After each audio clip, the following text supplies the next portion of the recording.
So hello everyone, welcome to Mechanical Designer. Please subscribe my channel for developing type of videos. বন্ধুরা আমার চ্যানেলকে subscribe করে দাও।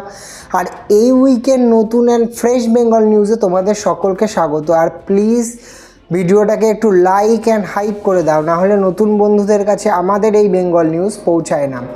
তো বন্ধুরা, প্রথম যে বড় খবর উঠে আসছে সেটা অবশ্যই পশ্চিমবঙ্গে প্রথম অটল ইনকিউবেশন সেন্টার, যেটা টেকনো ইন্ডিয়া ইউনিভার্সিটিতে ইনগরেট হলো এআইসি টেকনো ওয়েস্ট বেঙ্গল, যেখানে অশোক লাহিড়ী মহাশয়, যিনি নীতি আয়োগের এখন লিড করছেন, তার সাথে সাথে minister in charge department of finance, আমাদের অর্থমন্ত্রীও সেখানে উপস্থিত ছিলেন। এবং দেখতে পাচ্ছেন কলকাতার বুকে এরকম একটা ইনকিউবেশন সেন্টার স্টার্ট আপ কালচারের জন্য কিন্তু খুবই ইম্পর্টেন্ট। পশ্চিমবঙ্গের যে স্টার্ট আপ কালচার আছে সেটাকে আরও গতি দেওয়ার জন্য, নতুন নতুন বিভিন্ন ধরনের ইনোভেটিভ উদ্যোগ সেটাকে নিয়ে আসার জন্য এই ধরনের পদক্ষেপের কিন্তু দরকার আছে। যেমন আপনারা জানেন, হায়দ্রাবাদেও এরকম অনেক সংস্থা আছে, অনেক ইনকিউবেশন সেন্টার আছে। তার সাথে সাথে কলকাতার আইটি সেক্টরের জন্য একটা বিশাল সুখবর, যেখানে ক্যাপজিমিনি কিন্তু আরও এক্সপ্যান্ড করতে চললো 2.5 লাখ স্কোয়ার ফিটের জন্য, যেখানে ক্যান্ডর টেক স্পেস এলাকায় নিউ টাউনে তারা কিন্তু এই ওয়ার্ক স্পেসটা নিয়েছে। এর জন্য আমরা ওয়েস্ট বেঙ্গল রোহিত ইউটিউব চ্যানেলের থেকে এই ইনফরমেশনটা পেয়েছি, তার জন্য থ্যাঙ্কস। তো এইভাবে আপনারা দেখতেই পাচ্ছেন নিউটাউন এলাকায় প্রচুর পরিমাণে আইটি সেক্টরগুলো কিন্তু ইনভেস্ট করছে। এরকম এক এক করে ক্যাপজিমিনি ছাড়াও আমি এরপরে ভিডিওতে আগে দেখাচ্ছি আর কি বড় বড় আইটি কোম্পানি আসতে চলেছে বা তাদের ক্যাম্পাস কতটা তৈরি হয়েছে সেই বিষয়ে। তো ওভারঅল আইটি গ্রোথের দিক থেকে কিন্তু এই ধরনের সার্ভিস বেসড কোম্পানিগুলো খুব তাড়াতাড়ি এবং এক্সপ্যান্ড করতে চলেছে। তার সাথে সাথে আপনারা যদি দেখেন নিউ টাউনের আরেকটা উল্লেখযোগ্য আপডেট যেটা আসছে, সেটা হচ্ছে এলএনটি মাইন্ডট্রির যে ইনোভেশন ক্যাম্পাস, সেটা প্রায় কিন্তু সম্পূর্ণ হতে চলেছে। তার জন্য আমরা সৌম্যদীপ দত্ত যে বেঙ্গল আপডেট যে টুইটার চ্যানেলটা আছে, সেটাকে কিন্তু আপনারা ফলো করতে পারেন। আপনারা দেখতেই পাচ্ছেন এই যে মানে এলএনটির যে ক্যাম্পাসটা আছে সেটা ওভারঅল কমপ্লিশনের দিকে এগোচ্ছে এবং কি ম্যাসিভ এই ক্যাম্পাস হতে চলেছে, যেটা বেঙ্গল সিলিকন ভ্যালি হাবের সৌন্দর্য এবং ইনভেস্টমেন্টকে কিন্তু গতি দিয়েছে। এই এলএনটির যদি এটা কমপ্লিট হয়ে যাবে, তারপরে কিন্তু একটা হিউজ পরিমাণ এমপ্লয়মেন্ট কিন্তু এখান থেকে জেনারেশন হবে in terms of technology services. এছাড়াও আলাদা যে ক্যাম্পাস এলএনটির অন্যান্য যে কোম্পানিগুলো আছে সেখানের ক্যাম্পাসও মেবি এখানে হতে পারে। তো ওভারঅল এলএনটির এই ক্যাম্পাসটা কিন্তু নিউ টাউনের এবং কলকাতার একটা এমপ্লয়মেন্টের ক্ষেত্রে কিন্তু একটা হিউজ ইমপ্রুভ করেছে। তারপরে যদি আমরা কলকাতার ইনফ্রাস্ট্রাকচার পুশের দিকে দেখি, ইএম বাইপাস টু নিউ টাউনের ফ্লাইওভার কিন্তু আবার নতুন করে 900 কোটি টাকা বেঙ্গল বাজেটে কিন্তু দেওয়া হয়েছে, যার মাধ্যমে বর্তমানে কলকাতায় এরকম অনেক বেশি করে যে ইনফ্রাস্ট্রাকচার এবং এই ধরনের পুশ কিন্তু আমরা দেখতে পাচ্ছি। তার সাথে সাথে সেন্ট্রাল গভর্নমেন্ট থেকে প্রায় 7,800 কোটি টাকার বেশি বেঙ্গল কিন্তু অ্যাডিশনাল ট্যাক্স ডাইলিউশনের জন্য তারা কিন্তু পেয়েছে।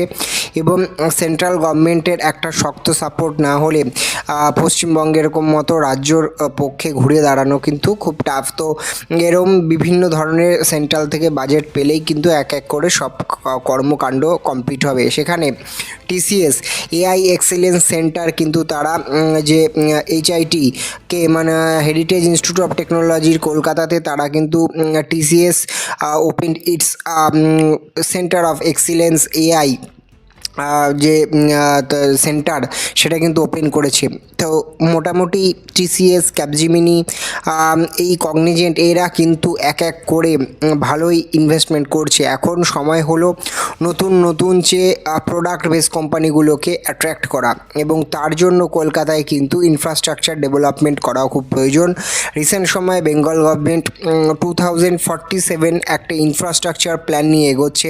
সেখানে গ্রেটার কলকাতার সাথে সাথে অন্যান্য কিভাবে আশপাশের ইনফ্রাস্ট্রাকচারকে ডেভেলপ করা যায় সেই নিয়েও কিন্তু আলোচনা হবে। দেখতেই পাচ্ছেন টাইমস অফ ইন্ডিয়ার আর্টিকেলে সেখানে দেখাচ্ছে state to discuss on the Vision 2047 infrastructure expansion.